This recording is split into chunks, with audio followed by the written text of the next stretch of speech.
Bitcoin is likely to see $330 billion of corporate treasury inflows by 2029, according to Bernstein.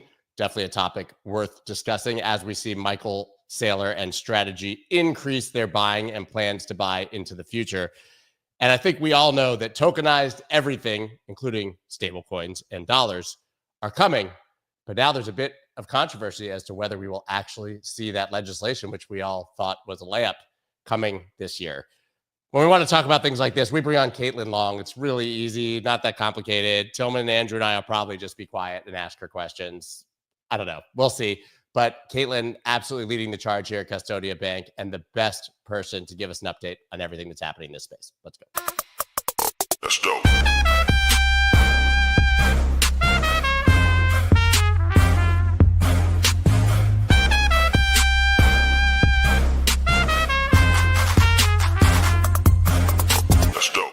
What is up, everybody? I'm Scott Melker, also known as the Wolf of All Streets. Before we get started, please subscribe to the channel and hit that like button. Good morning, Caitlin, Andrew, and Good Tillman. morning. How are you?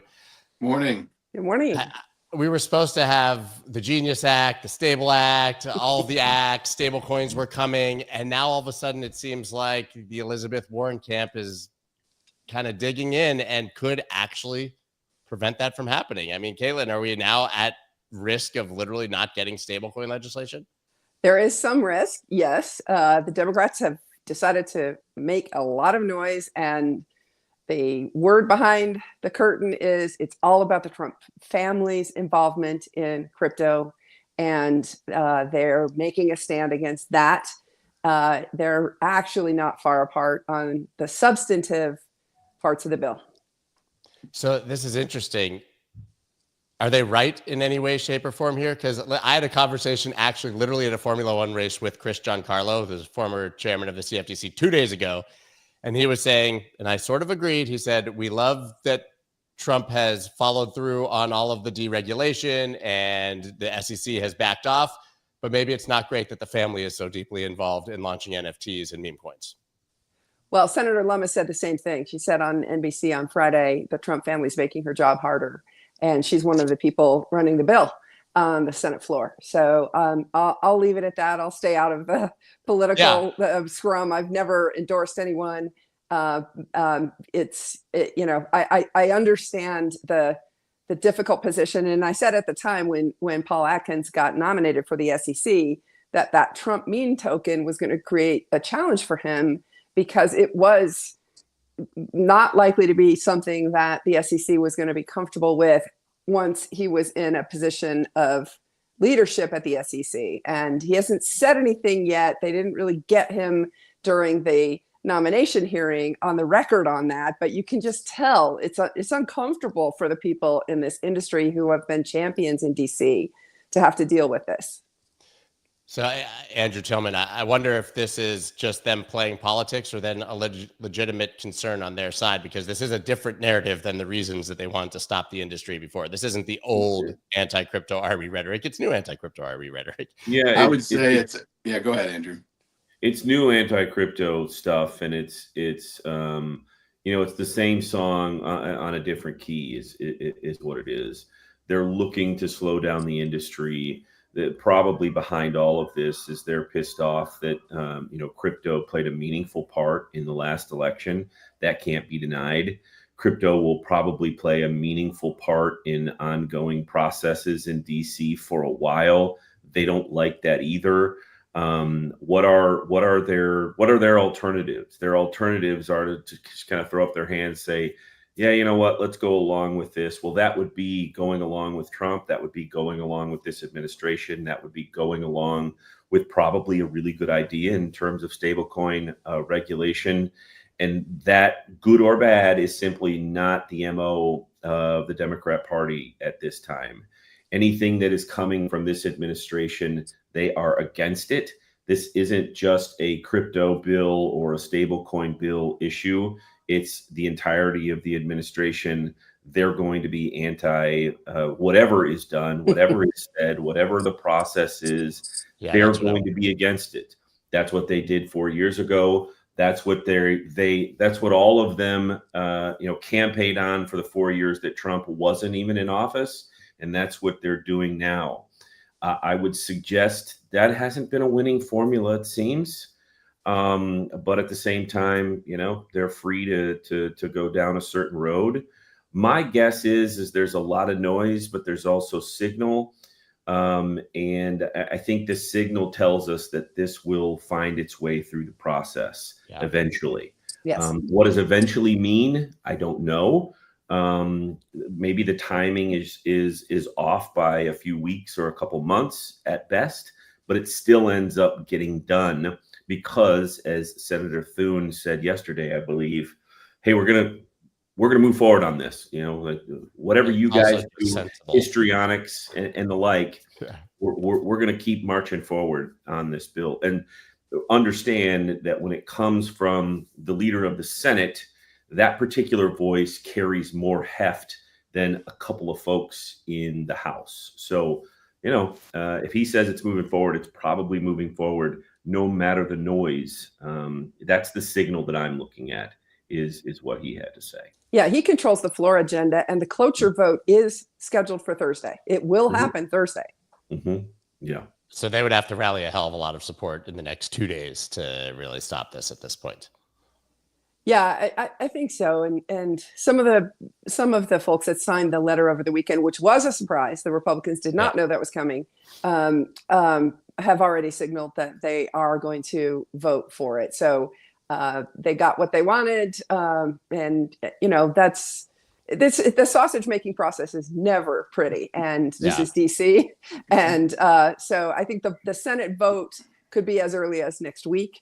There's definitely also hanging over this. Certain of the Democrats in particular have played into the circle tether fight and are trying to increase the restrictions on offshore stablecoin issuers. Tillman, your turn. I agree. I mean, they pretty much covered all the things I was going to talk about. I was just going to say and both.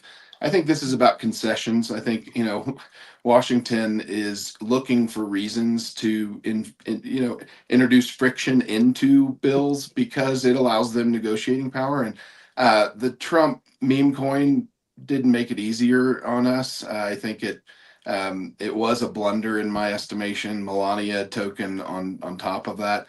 But I do think Bitcoin is going to be the shining example of what this industry is, and no one can change that narrative, right? No one can stop that train. It's going to keep chugging along. It doesn't need politicians to endorse it for it to do what Bitcoin's designed to do. And so I think the real narrative here is temporary bad news so that people continue to accumulate their position on the dips, and we're looking still at institutional adoption. The stablecoin bill does a lot.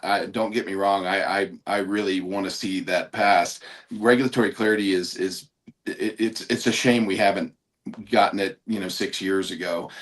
Yes. But you live with what you get, and we're fighting this fight as fast as we can, and it sounds like it's on a pretty tight timetable. Even in the worst case scenario, something's going to get done, and even if those concessions mean we have to give a little bit, I think at the end of the day, our political system will work, and we will get a better product out of this. Hopefully we will. I do think that crypto has intrinsic dangers if you don't think through the process that you're about to kind of put into act as the gold standard, because there are a lot of things that stablecoin introduction does that changes the fabric of our society at a base level. Okay, so go ahead, Andrew. Think about where we are from where we have been. A year ago, the idea of a cloture vote coming up on Thursday for a stablecoin bill was not even possible, right? Like it was survive, right? Like how many times did we see meaningful people during the Biden administration post the survive meme because you just had to survive. Caitlin and Custodia is exhibit A of that process, right? So we've moved that proverbial political ball in a huge way in our direction, right? But new challenges pop up. So we've moved the ball in a big way. We'd like to keep moving the ball. We'd like to keep inching it forward. And it would be nice if politically every once in a while people would be like, yeah, this is a good idea. Probably most of us should be on board. But it doesn't seem that that's how politics works right now. So we'll see on Thursday. We'll see where it goes. Yeah, but speaking of moving the ball, right? And Caitlin, there's some nuance then maybe as this legislation comes out as to what stable coins will be used, what can be tokenized, and how they land on that. And you're obviously moving that ball forward. That's a good segue. Milestone achieved: a tokenized dollar issued on a permissionless blockchain was used Friday within the banking system to make cross-border US dollar payments. Custodia Bank and Vantage Bank teamed up to do it for Mexico-based trucking and logistics company DX Express. So obviously this is you. You can explain it to us. Why is this a big deal? Why is this different than sending them tether, from one place to another? Because we did it in the banking system with regulatory blessing and with rights and protections that banks give that non-banks don't. And that's the bottom line. This is TradFi. This is as TradFi as it could possibly be. And Vantage, God bless them. We teamed up to do this. We couldn't have done it without each other. We both bring the critical pieces. Ironically, if the Fed had made Custodia a member bank, we would be prohibited from doing it because Vantage is a member bank, so they can't issue it. But they can provide the FedWire and reserve management services, and then we can issue the token. And because the Fed already publicly said we are a depository institution legally, then this is a tokenized bank deposit because we are a depository institution. So what's the most important takeaway on that bank non-bank distinction is that banks issue dollars, non-banks issue claims on dollars. Big difference. So is there a world where this is what is allowed and we do see the tethers or the incumbents sort of cut out, at least within the banking system? Because you told me many times before that you had the patent, I believe, on tokenized bank transfers, tokenized bank deposits, excuse me. So this could play heavily in your favor, actually, if the stablecoin legislation is a bit more aggressive. Yes. What's interesting is non-banks can continue to issue stablecoins under the Genius and Stable Act. But I have always thought that because banks have direct access to the Fed, of course, Custodia having been cut out from that for now, I do believe that will be resolved in our favor at some point. But the banks are closer to the Fed. What is at bottom a central bank? What made central banking successful in financial history? It's really simple. It's not monetary policy. It's not even the discount window. It's a par guarantee. The banks that have direct access have the par guarantee. And the closer you are to the par guarantee, the less likely your token, whether it's a stable coin or a tokenized bank deposit, is ever going to break par. So it's that simple. And, the Wall Street folks on this call are nodding your heads. You understand the value of that. And so stablecoins, it's stunning the success that they've had without having direct access. In fact, actually, it's been a cat and mouse game, especially for Tether in those early years, trying to keep any US dollar bank reserves and banking relationships was really tough for them. But long story short, I've always thought because of that structural point that the stablecoin market was going to go bank. Why did Custodia bother to get a bank charter? But here's the thing. There is a conga line of crypto companies lined up at the OCC to get bank charters. So it doesn't mean that the traditional banks are going to dominate this. It means that crypto companies are going to get bank charters. Banks. Yeah. Yeah. I like the distinction. I was reading about the distinction between stable tokens and deposit tokens. And so this is the first deposit token transfer, it sounds like, that we've ever seen. That's phenomenal. On a permissionless blockchain. Yeah, sorry to interrupt. Yeah, because obviously JP Morgan's been doing it with JPM coin for a while, but nobody in our space would use that. Sorry to interrupt. Huge precedent set. I mean, that's a major milestone, and it's probably as big of a milestone as what Michael Saylor's been able to do in terms of raising debt to buy more Bitcoin at its peaks. I would think that a lot of people are going to follow suit. Are you going to be, because you hold the patents, the person who can let people participate at your leisure, or is it more complicated than that? Well, we'll see. I mean, honestly, we don't know for sure if the stablecoin bill is going to pass. You know, what last minute shenanigans might end up getting thrown into that sausage, and then obviously it's going to take some time for the bank regulators to get the rules promulgated. So the bill is not really going to take effect until later this year. But what's fun about what Vantage and Custodia are doing together is we can do this now. We've done the work with the regulators. They are, you can look this up, what's called a Fed member bank. What does that mean? They're regulated by the Texas Banking Department and the Dallas Fed. And then we're regulated by the Wyoming Division of Banking.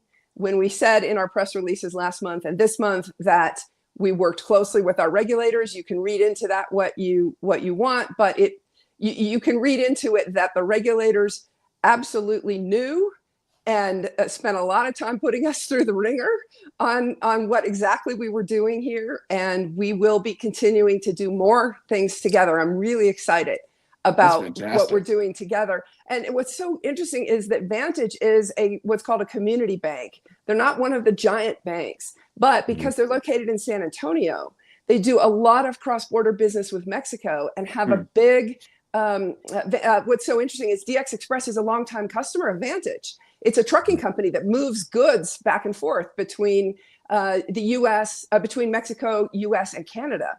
And so they're a longtime traditional banking customer. It was really fun being on the Zoom call. We did all this on Zoom, and I could see their treasury operations and their control room in the background while they were transacting with us here. And what I love is this is solving an actual customer problem. The CEO wants to be able to pay his drivers within an hour of the trucks arriving at the destination. When you're thinking about cross-border payments in particular, there is literally no way to do that unless you're using a stablecoin-like technology, which is what we're doing inside a bank wrapper here. So he said that's his goal. We're going to work with him to try to make it happen. Inside the banking wrapper, I was just curious really quickly, and then Andrew jump in, but does that mean that if, let's say they pay the trucker, yes, within an hour, do they have to be accessing crypto in some sort of way, or does it instantly basically go into their bank account as a dollar? I'm just wondering what the logistics are, if there's a conversion to make that easier for the truckers. Okay, here's the aha, guys. Andrew, I think you in particular, you'll appreciate this. This is getting into some of the difference between what a bank can do and what a non-bank can do. We already talked about the PAR guarantee that banks have. But the other piece is that banks can issue something called negotiable instruments. Think about traveler's checks. Think about a cashier's check. Those can be endorsed to a different owner. And you can actually, it used to be that with a paper check, you were limited by the number of signatures you could fit on the back of a check for how many times you could actually endorse it over to a different owner. But in our case, this is digital. And Tim Scott talks about this. He talks about stablecoins being digital traveler's checks. So here's the punchline. We set this up so that the holder could present it for payment at Custodia. You don't have to be a Custodia customer. So now there are some limitations. We did not disclose it all, but you can imagine what we went through with the bank regulators on this, right? Because it is very different. The way that Tether and Circle and Paxos, I did a lot of work on the legal side. They all require only customers to be able to redeem. Wow. Well, a bank with a traveler's check or a cashier's check can allow a non-customer to redeem. So we'll be talking a lot about all this, because think about the impact of that. It means the network effects are far greater because you don't have to be a customer to be able to redeem. So now the way I think that the traditional stablecoin issuers have done this is they wanted only customers to redeem because they just didn't want a lot of redemptions. And they wanted the tokens to continue to circulate. But what that means also is that the customers don't have a lot of rights. And we're starting to see some litigation over this. There was just a lawsuit decided against a Circle customer in February because the customer accidentally, they claim, thought a capital B was an 8 and sent $1 million USDC to an ETH address that was incorrect, and they're stuck. And now the stablecoin issuers have the ability to freeze, seize, and reissue, but Circle did not do that. And so the user sued, trying to get them to treat USDC as a negotiable instrument, and the court declined. So we issued this as a negotiable instrument. Exactly. So now start to think about what the market dynamic is going to look like when you have a bank that can guarantee par. Do you really need to have these the tokenized bank deposits registered at exchanges where the issuers have to pay, $20 million registration fees? What's the value of that? Why would any bank pay an exchange to register that when anyone can bring the tokenized bank deposit and present it for payment? Now, again, there are going to be a lot of details behind this, but Scott, you asked the really good question, and I just laid out some of the really like market changing dynamics of what we're doing here and why it's so important that we've been working with our regulators on this. So stay tuned, because Vantage and Custodia are doing some really important things, and it's not like the token gets stuck once it gets paid to the driver. Everything that Caitlin is describing is really the foundation of, and I've said this for a couple months now, the conversations we're going to be having about Bitcoin and just crypto overall 2 and 3 years from now will be wholly different than the conversations we're having right now. Yeah. So we're going to be having conversations about Bitcoin bonds, Bitcoin, connected mortgages, the movement of money back and forth with stable coins, which will mature and turn into, tokenized, basically all sorts of things. Again, a reminder that BlackRock and Citadel are moving in that direction. They're creating an entirely new exchange so they can do all of that free of the, strictures and architecture associated with the NASDAQ or the NYSE. They want to build it from whole cloth. So where we'll be in 2 years from now, that foundation was just described by Caitlin and what Custodia did with Vantage. So that's really important to grab a hold of. It's really important to understand, because where we're going to be with the movement of money, where we're going to be with the creation of product and the ability for that product to change hands very, very quickly, and liquidity associated with those markets, right? You got to have meaningful liquidity to have bit bonds be anything that matters in the world. That liquidity has to get really, really significant for us to get there, right? But the options markets will explode on the Bitcoin side. Swaps will explode on the Bitcoin side inside of financial institutions.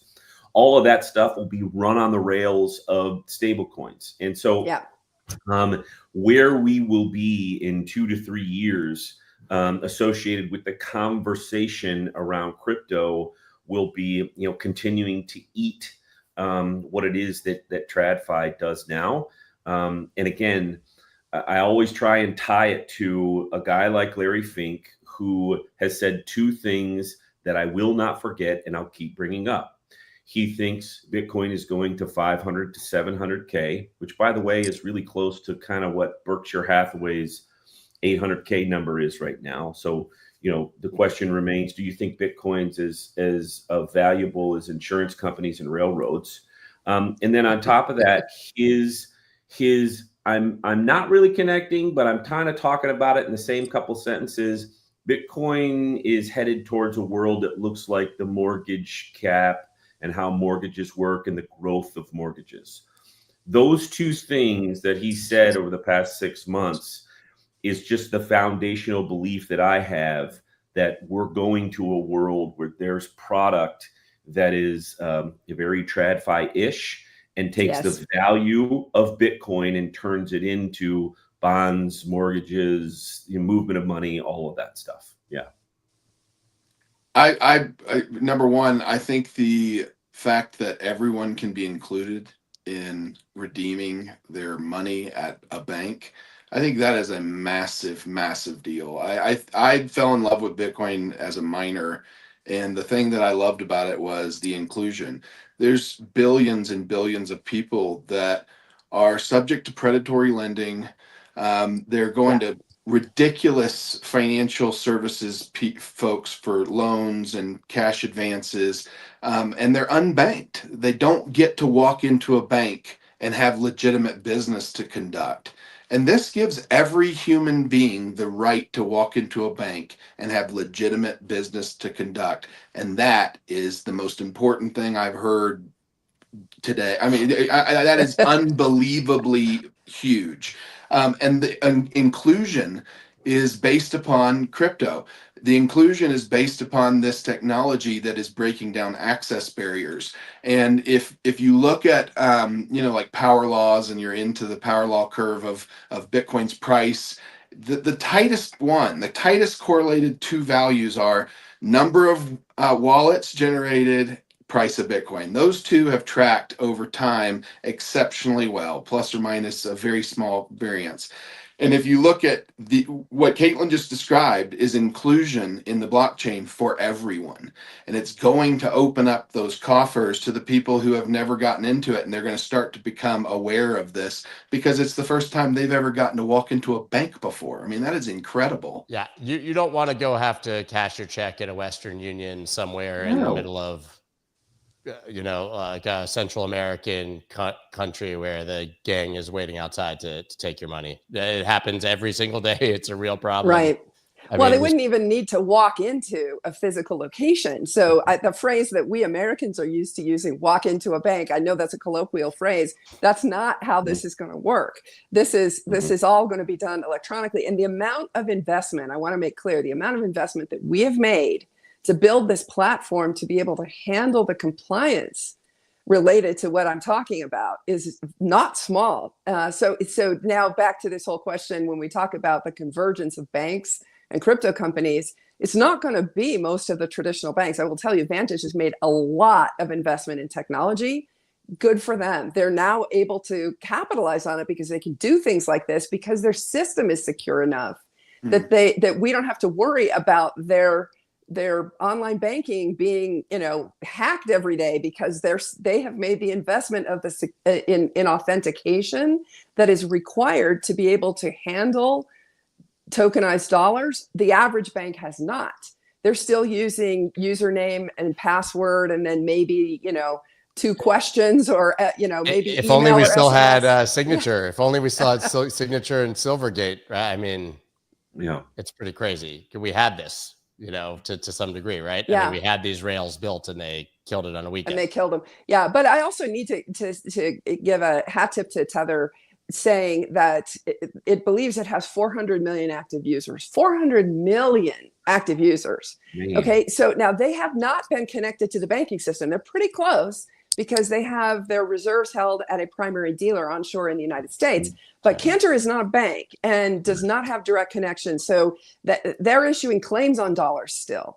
There's a claim to a claim on the dollar. That's the way it works there. But again, imagine if we can, I'm not saying we can, but imagine if those systems that have been built by Circle and Paxos and Tether to get the network effects with the very unfavorable legal, regulatory, accounting, and tax treatment of incumbent stablecoins, and you fix all that now because you're getting legal and regulatory clarity, the accounting, and I believe the tax clarity is coming as well. And again, I think it's different when a bank issues it because a dollar's a dollar when a bank issues it. But I can't give advice on any of those legal, regulatory, or accounting or tax fronts. I'll just leave you with the thought that the shift has already been made. It's just it's now going to be ratified. But here's the point: all those successful networks got built outside of the traditional system, and they're about to be connected in. And some of the things that the network effects that they were able to build through crypto exchanges, offering, and in Circle's case, especially DeFi, offering volume and liquidity. You don't need that kind of exchange liquidity when you have the ability to redeem at a bank. Yeah, I would say most of those people using Tether are obviously using it for, I would say a huge percentage is to trade on exchanges, to speculate. and the rest is cross-border payments or payments to people, which is primarily happening on Tron, believe it or not, right? Because it's fast, cheap, and people don't even know. When I talked to Richard Tang and to CZ previously, they both said, listen, we have, 265 million customers now. Binance has 265 million customers. Most of them aren't trading. Like most of those people are using it as a wallet. Or they're just using it as a wallet. It's like they have a Binance account and they send money to one another. You're allowing that within the banking system. It's a pretty again, there are some of the details are going to get revealed here. I just gave you some very big hints. So people were asking us about this on Twitter yesterday. Jeff Sinnott, the CEO of Vantage, and I will be doing an American Banker fireside chat on May 21st. And we'll be revealing some of these things. I will say it's baby steps, guys, but you now see the vision. You now see exactly. Is there a marriage where, so we obviously, as you kind of hinted to before, all the crypto companies are in line to get a bank charter. So isn't there a world where Tether just comes to you and you kind of wrap this all up, Vantage, Custodia, Tether, or Circle? And I think what we did woke a lot of people up. And I think this conversation, Scott, is probably going to make a lot of people go, whoa, because a lot of people did not have this vision, didn't see it. I'll be honest, this has been our vision for 7 years. And it's taken a long time to get there. And we're not there yet, right? We still have a lot of work to do, but we're doing it in baby steps with the explicit permission or non-objection of regulators, as the case may be. You've done it while suing the Fed. Well, and because again, think about that par guarantee, right? The TBAC presentation last week made some noise. Treasury Borrowing Advisory Committee, TBAC, they had a stablecoin presentation at TBAC for the first time. Andrew, I know you saw this.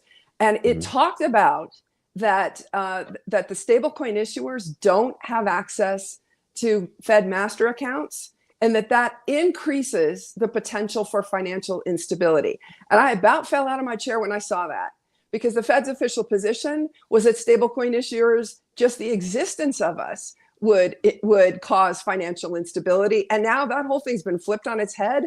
And TBAC is saying if stablecoin issuers don't have access to master accounts, which is the par guarantee, it will cause financial instability. The world is, nature is healing. Let's put it that way, because of course TBAC is right. I'd really love Caitlin to talk about the shift from one administration to another across regulatory agencies like the SEC, the OCC, some of those regulators, and also the lack of shift at the Fed, right? So give us some background there, because the Fed has not shifted. We saw a week and a half ago they made a pronouncement, but it didn't really mean anything. And it fooled a bunch of people. So, I think that needs to be talked about too. So, give us your thoughts. Yeah, we've seen a complete reversal of the Biden anti-crypto army guidance at the OCC and FDIC, and a partial reversal at the Fed. It's not that the Fed didn't do anything. They reversed 4 of their 5 statements. The one they did not reverse is an actual regulation.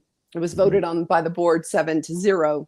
And they're going to need a board vote in theory, although the executive order says if any of the guidance violates any of those 10 Supreme Court precedents, you don't need a vote. You don't need a notice and comment process. You just reverse it now. And of course, the Fed hasn't done that. And we know that, of course, there's a battle between the Trump White House and the Fed over independence, right? But long story short, the Fed did leave, to your point, Andrew, one of its statements in place.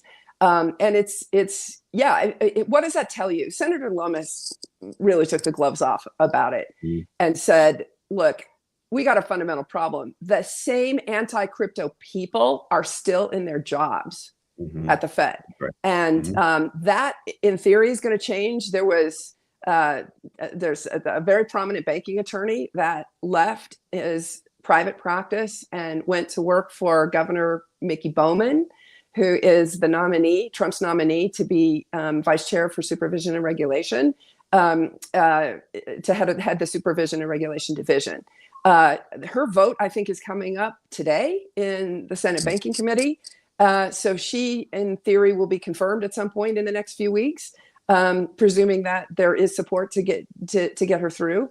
Although all this crypto stuff is going to be tied in with all that as well, right? I think you can see that it's going to be pretty clear that Democrats are going to be coming after all the nominees for financial regulation, just like they have for every other one. She needs all the Republicans to support her. But where I'm going is there is a change happening at the Fed.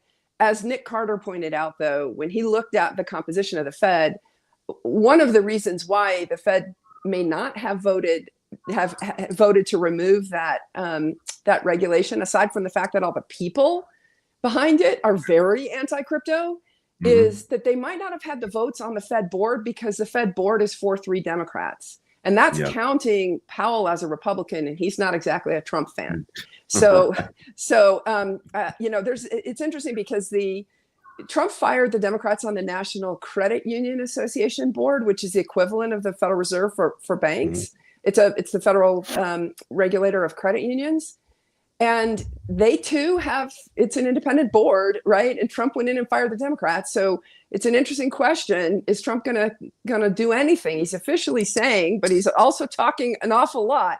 I'm not gonna fire Powell. I'm not gonna fire Powell. Well, damn well, he better raise interest rates, hint, hint, is kind of how it seems like he's talking about it, right? It's, doth protest too much for how much he said. He's not gonna fire Powell, but he could at any time, in theory, fire the other Democrats on the Fed board if he decides that he needs to, because that is a majority Democrat board. And that might be the simple explanation, Andrew, for why they left that guidance in place, regulation in place. There's a stark difference between where the SEC stands now as it relates to crypto and where the Fed stands now as it relates to crypto. And a reminder for everybody that's listening, the SEC is going to move around, every 4 years, every 2 years with the movement of elections, right? Because politically that's how the SEC is constructed. There are appointments, they get voted on, yada, yada, yada. On the Fed side, the Fed can decide to move in, 6, 10, 12-year increments and say, well, we're going to go along to get along now on the crypto side. So let's get rid of 4 of these, but let's leave this one in just in case things adjust and change a little bit and we can go back to kind of how we really want to be associated with crypto. Because the reality is stable coins and the like, Bitcoin, the entire movement is an affront to what the Fed actually is, right? The Fed, for all intents and purposes, controls monetary policy here in the United States, ergo almost the entire world, right? So a technology that can upend all of that for all intents and purposes and give power back to the quote unquote people and allow monetary policy to be more Adam Smith than Jerome Powell. They don't like that. They're not going to sign off on that and be like, crypto's cool. Let's do some crypto cool stuff. That's not where they're at, Well, with one exception though, which is that to the extent that the market has chosen with its feet for stable coins to be 99% US dollars, right? I mean, Tether even abandoned its Euro stable coin because the market didn't want it. It was only 100 million. That was nothing. Right. What did the market want? It wants dollars. So ultimately, every dollar has to settle through the Fed. Every one, right, including stablecoins. So the interesting thing is, and this is why I always thought we were so close to getting approved before FTX blew up. That's what the record showed in our lawsuit. Yeah, I know. Thanks, Sam. Stay in jail. But anyway, the reason I said that is that there are a lot of very thoughtful people inside the Fed who recognize that they want this in the bank regulatory perimeter, and they didn't agree with the Michael Barr. There's a lot that happened at the Fed under Michael Barr that was not kosher, and I think a lot of folks have realized that some of the things that were said were not accurate, and that I'm trying to be politically correct here, and that it needs to be overturned, and it will be. And so, Andrew, your point is, I don't think that. Well, I do know that under the Biden appointees at the Fed, they were very anti-stablecoin, but I'm not as convinced. In fact, actually, I am moving the opposite direction. We've got supporters inside the Fed. Many of them, unfortunately, were run out during Barr's reign. And I use the word reign because he ruled like a king over bank supervision and regulation. He siloed information. There's an awful lot of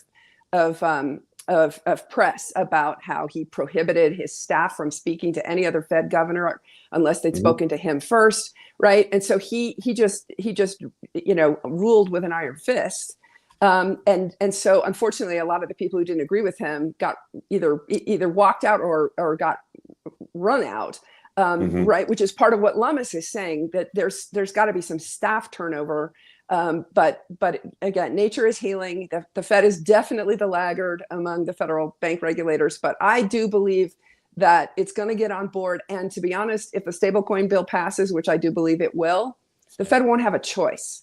And part of the reason that the stablecoin bill, that the Fed has been tepid on the stablecoin bill, is they were working with the Democrats. Again, the Fed is a predominantly Democratic agency. Look at its political donations.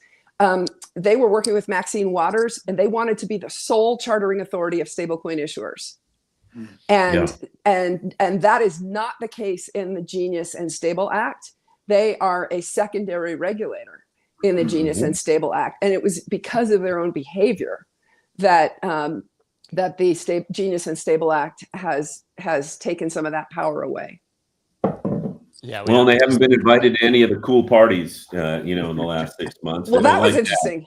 You're right. They weren't even in the room at the crypto summit, right? The other agencies were, but not the Fed. That was obviously a purposeful oversight by the White House. Yeah. I'm sorry to sound like the dumb guy in the room, but I'm floored based upon what you talked to us about earlier, and I'm just still, just a participant in the space. I don't think that Stablecoin Act is as important as I thought it was at the beginning of this call. Why would we not want to go forward with the most tried and true internal system that keeps the U.S. dollar as the object of affection? That seems like the American way. And as much as I would love stablecoin regulation and that to be passed, it does feel messy, and it does feel like a potential black eye in the future based upon people not doing it the right way. Whereas banks can't mess this up. It's backed by the U.S. government. That is what, like you said, the par value that you can provide, it's better than any solution out there, including Tether and USDC right now, because they don't have par value, right? And if you talk about, like, the only thing I'm trying to understand, and I guess the question for you is like, what is if we wanted to implement your process immediately across every bank in the country, what's keeping that? Is it a technical implementation problem? Is it a regulatory implementation problem? Like, what keeps us from going full scale? Let's go make this a reality for every bank. Yeah, it's regulators. This is baby steps, right? I mean, again, this has been years in the making. We were so close, and then FTX blew up, and now we're back. But there's still regulatory hesitation. This isn't gonna get unveiled, widely and wide open to everyone. It's really fun because we actually had a test of our compliance system that was unanticipated during the live transactions, and it worked with flying colors, thankfully. But the point is, we had a couple of like real world glitches. That's what's fun about banks can't test. Banks don't have a concept of alpha and beta testing. You're either moving real dollars or you're not, right? Now you can do controlled transactions, which is what we did here. But we had regulators watching. We had everybody watching this. And what's fun is that we actually had some real world tests of some of these policies, and I don't want to get ahead of Vantage and explain some of the things that happened, but my point is that we anticipated the things that happened, and we had the policies in place to deal with them. And this is bank level stuff that I'm not sure the non-banks. Well, I am sure in the case of the not clarifying the legal status. And that lawsuit I referred to for the guy who fat fingered 8 to a capital B, right? I mean, under the Uniform Commercial Code, who knows, right? Let's put it this way: there are decades of lawsuit precedents over what banks' obligations are to replace a lost negotiable instrument, and the consumer advocates, of course, one of the biggest criticisms is that this industry has not been consumer friendly. No. Well, there's an example of the judge kind of threw up his hands and said, look, the Circle did not define what this is under the Uniform Commercial Code. The customer tried to get it treated as a negotiable instrument, and the judge said, hey, I'm just going to stick with the contractual terms. It didn't get defined. It said in the contractual terms that if you make a mistake, which this customer admitted that they made the mistake, then it's your risk and they don't have an obligation to reissue. So, but the point is, like, banks do in those circumstances, and there's a whole tried and true process. The customer has to put up a bond, has to go to a court, put up a bond, and prove that that the instrument is lost, right? But there are processes for these kinds of things. So think about all of the scams and the fat finger trades that people have just had to eat. And yet the issuers, remember, stablecoins have an issuer. They are not like Bitcoin.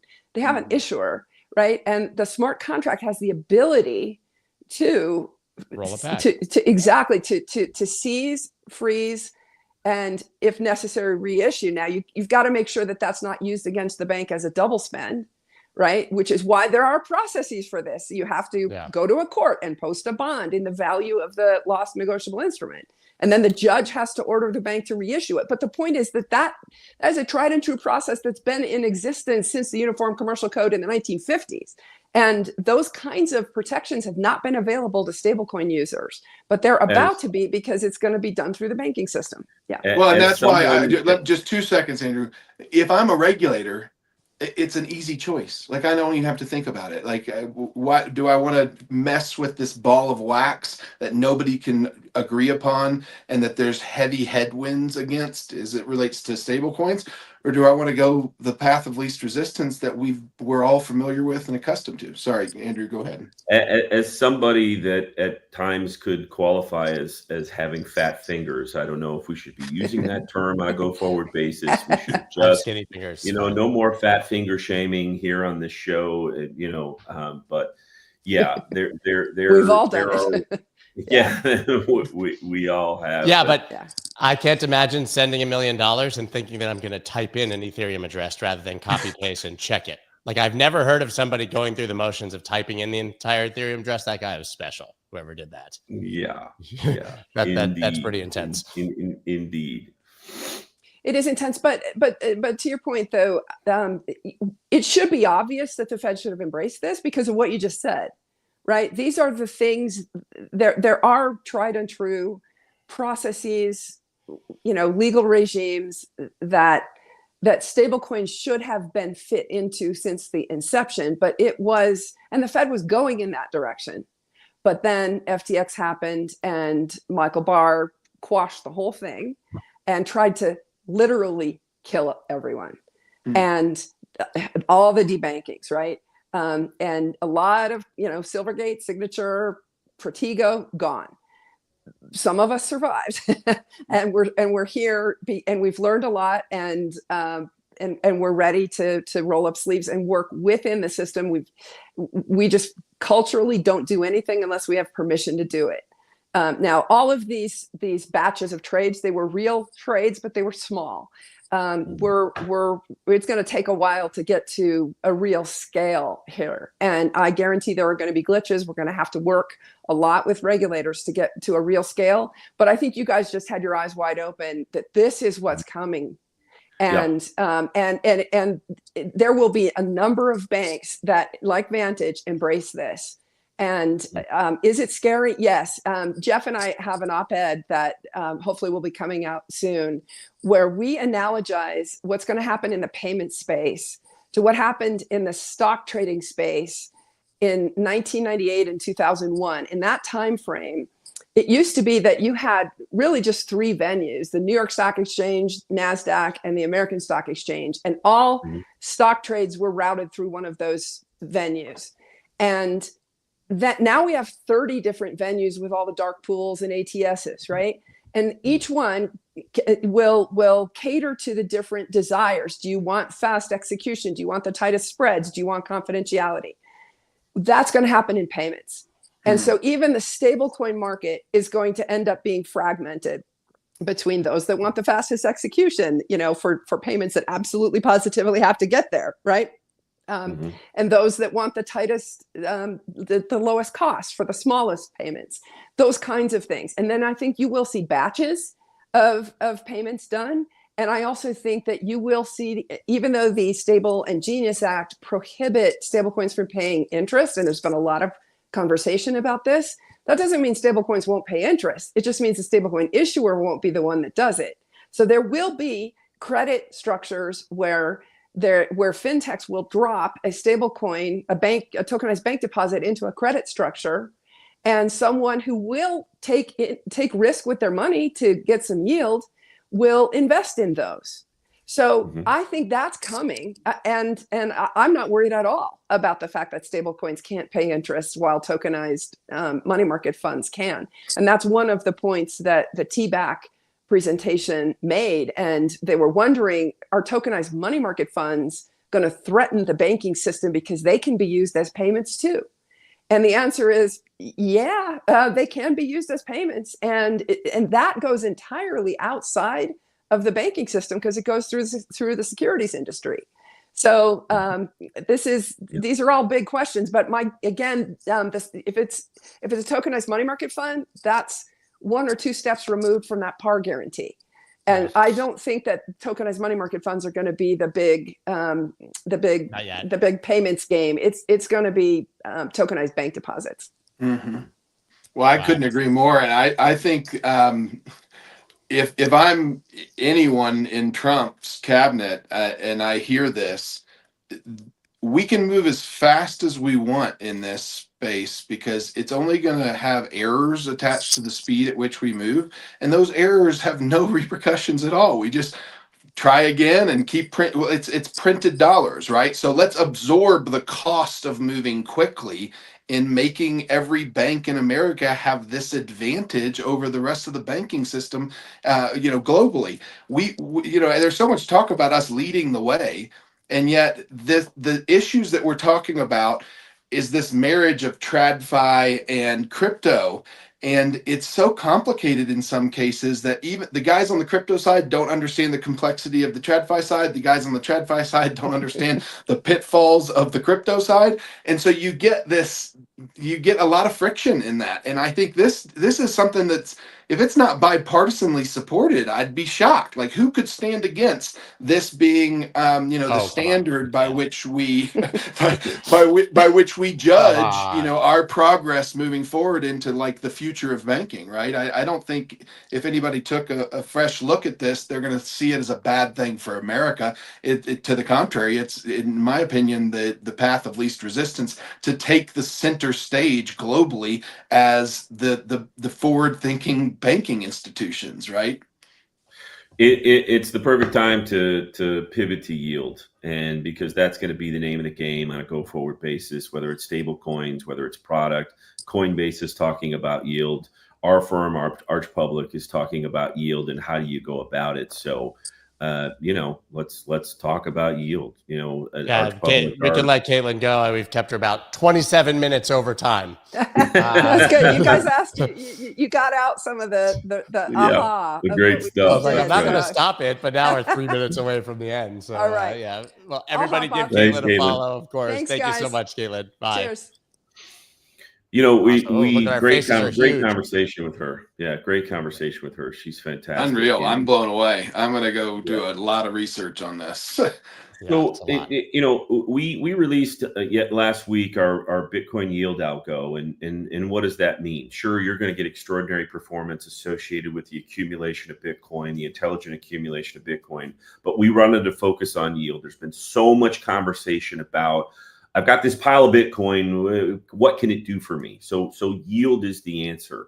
But here's the important thing: we're not doing weird, funny things with your Bitcoin and creating that yield. You keep custody, you keep control in your account with your name. It's all you.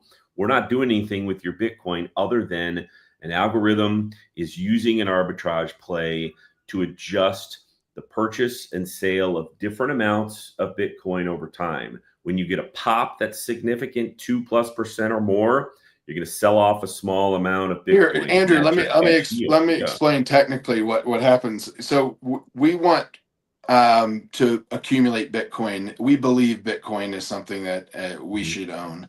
And when you are accumulating Bitcoin, you should be doing it over multiple trades, as many trades as you can, because that's dollar cost averaging into your position. That's just the most prudent way to manage volatility in a market. And so as you enter positions, you should be entering them on the dips. Have you ever heard buy the dip? So our algorithm will look, based upon the settings that you put into it, at what you define a dip as. And if you define a dip as 2.1% in a 4-hour candle, you can set your algo to take advantage of that dip and accumulate a little bit of Bitcoin at that point. If at that point the price bounces and you tag the bottom and you're in profit at that, there's a profit potential there.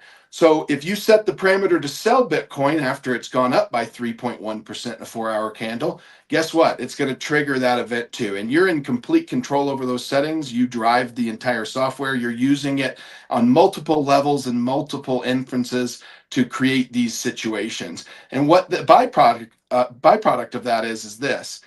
Either the trade that you buy the Bitcoin in goes down and you buy some more at the next dip, and you have this great blended cost average as you accumulate Bitcoin on the dips, or as you trade that, it goes up and it creates that yield potential like Andrew's talking about in terms of cashing out in a positive trade, and or it trends somewhere in between and you're in profit on that until some future event takes place. So the three outcomes are really, you either accumulate more Bitcoin or you start producing some cash yield against those trades that you're taking on a daily basis. And all of this is done in a completely automated way. You can set it and we can help you go through setting as many instances as you want so you can take advantage of the market conditions that present themselves.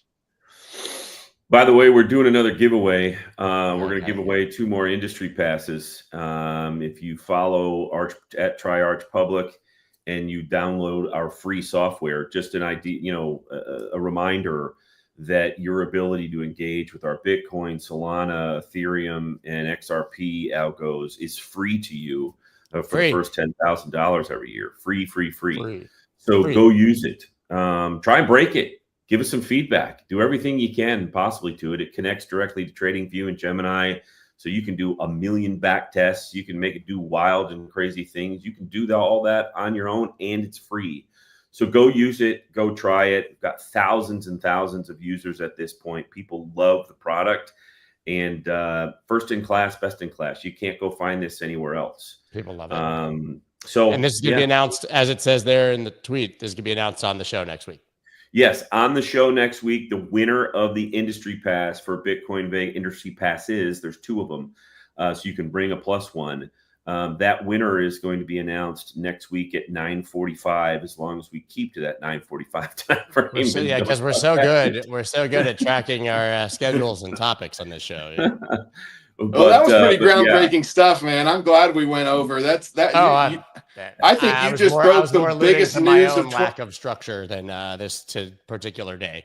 I think this is as big a news as we've heard in 2025. Honest to God, I think this allows every bank to go, oh, we have an example on Wall Street of how to do this. That's Michael Saylor. Now we have an example in the banking industry, and those are the 2 biggest sectors that we targeted this year, right? Banking and Wall Street. Really, people can read it, but I do want to just show how good April was. Yeah, April was great. A lot of volatility in April, a lot of choppy waters.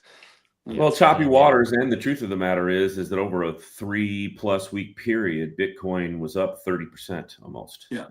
So the Bitcoin always does a little bit something different than we think it's going to do. We think it's going down underneath 75. Nope, just kidding. We'll go to 74 and then we'll rock it up to 96, 97. So you got to be in it is the point, and find a way to be in it. So yeah.